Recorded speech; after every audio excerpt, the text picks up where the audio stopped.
The dream of immortality finally becomes reality when science perfects genetic engineering. After centuries of research into cellular decay, telomere shortening, and DNA repair, humans discover how to stop aging entirely. Using nanobiotic replication and quantum-level gene editing, scientists create a genome capable of self-repairing indefinitely. Diseases vanish, organs regenerate, and even memory degradation is eliminated. Humanity stands at the threshold of a new era, one where death is optional. At first, the discovery is met with euphoria. People celebrate the end of disease and suffering, believing this breakthrough will usher in a golden age. Governments establish immortality initiatives to distribute the technology, while biotech corporations race to refine and expand it. Within a generation, genetic perfection becomes the new normal. Every newborn is engineered for longevity, intelligence, and emotional balance. Humanity becomes flawless, stronger, healthier, and endlessly young. The world enters what historians later call the era of unending bloom. But as time stretches on, perfection begins to reveal its cracks. Society, once defined by progress and renewal, starts to stagnate. Without death, there is no urgency, no cycle of endings to make room for beginnings. Ambition slows. Innovation declines. People who have lived for centuries begin to repeat patterns, recycling old ideas and emotions. Art loses its passion, love its intensity, and achievement its meaning. Immortality, once seen as liberation, begins to feel like a quiet trap, a cage of endless days. The planet too begins to strain under the weight of eternal life. Population grows uncontrollably despite reproduction limits, forcing humanity to spread across oceans and into orbit. Cities stretch vertically into the skies, built from living bioarchitecture sustained by self-replicating materials. Space colonies bloom around the Moon and Mars, each filled with beings who have never known decay. The world glows with perfection, yet whispers of dissatisfaction echo beneath the surface. Some begin to question whether eternal life has cost them something sacred, the very essence of being human. A philosophical movement known as the End-Seekers arises, made up of those who believe death gives meaning to existence. They reject genetic immortality, choosing to live natural lives that end after a few decades. Their decision shocks society, seen by many as madness. But the End-Seekers grow in number, building small, secluded communities where aging is embraced as a spiritual experience. They believe that mortality is not a flaw, but a form of beauty, that every ending defines the value of what came before. Meanwhile, the immortal majority struggles with emotional fatigue. Relationships, no matter how deep, crumble after centuries. Memories blur into endless continuity. Even with perfect genes, some begin to suffer what doctors call existential erosion, a psychological collapse brought on by infinite life. The question humanity never prepared for now looms over civilization. If life has no end, can it still have purpose? As centuries pass, the weight of eternity begins to reshape civilization itself. To combat stagnation, scientists develop a process called neural renewal, a controlled erasure of memories to simulate rebirth without death. Individuals can choose to forget entire lifetimes, wiping away centuries of experience to rediscover the thrill of youth, love, and discovery. For a time, it works. People begin to live in cycles, reinventing themselves every few hundred years, unaware of the lives they once led. But cracks soon appear in this artificial rebirth. Subconscious fragments of erased memories resurface as dreams and déjà vu, leaving many haunted by echoes of identities they no longer remember. Some awaken from renewal with flashes of faces, moments, or emotions that feel impossibly familiar. The collective psyche of humanity fractures.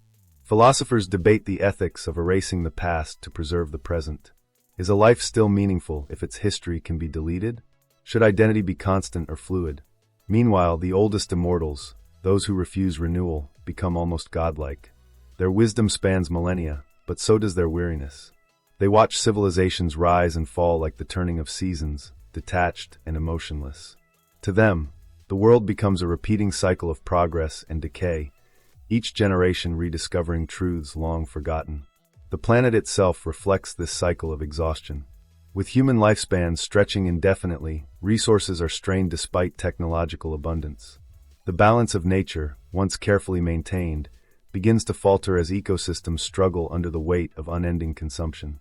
AI-driven biosystems attempt to regulate the environment, But even they begin to fail against the sheer persistence of human existence. The earth, ancient and scarred, whispers beneath the noise of perfection, a reminder that eternity was never meant for flesh or soil.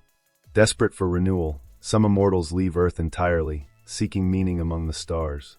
Vast generational fleets, though no longer bound by generations, set sail toward distant galaxies, their passengers chasing purpose in the unknown. They call themselves the Pilgrims of Forever, carrying fragments of Earth's memory in digital archives. Yet even among the stars, the question follows them: can life without death ever be life at all? On Earth, a quiet rebellion grows. The Endseeker's philosophy spreads beyond its small enclaves, inspiring many to renounce immortality altogether. Some deactivate their genetic regeneration, allowing their bodies to age naturally. Others go further, returning their perfected DNA to imperfection, restoring flaws, vulnerability, and mortality. For the first time in centuries, funerals are held again. People weep not from fear, but from reverence. Death, once conquered, becomes sacred. As the Endseeker's message spreads, society begins to fracture into two distinct paths: the immortals, who cling to perfection and eternity, and the mortals, who embrace impermanence as the key to meaning. The tension between them grows quietly at first, through art, philosophy, and social choice. But soon, it becomes a defining conflict of the age. Immortals see mortals as regressors, those who would undo centuries of progress and waste humanity's greatest achievement. Mortals, on the other hand, believe the immortals have lost their souls, becoming hollow echoes of humanity's original spark. Entire cities begin to diverge according to ideology. The immortals build crystalline metropolises that float above the earth, powered by infinite energy and maintained by AI custodians. They pursue endless knowledge, art, and perfection, seeking godhood itself. Meanwhile, on the ground, the mortals reclaim the earth, planting forests, reviving animals, and restoring rivers.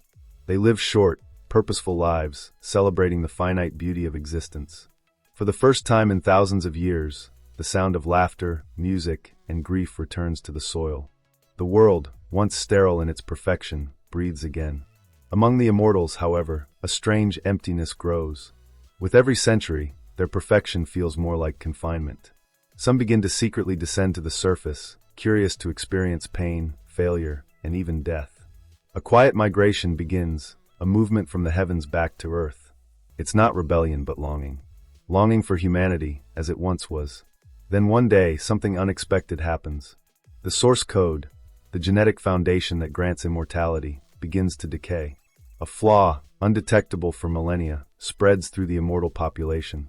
Cells begin to fail, memories collapse, and for the first time in ages, death touches those who thought they had transcended it.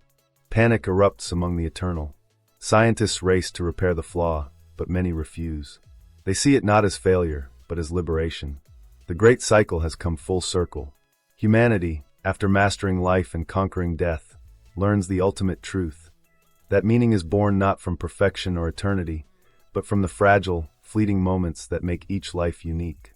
As the last immortal breathes his final sigh, standing beneath an ancient oak tree planted by those who chose to die, he looks to the horizon where the sun rises anew. At last, he whispers, we are alive again,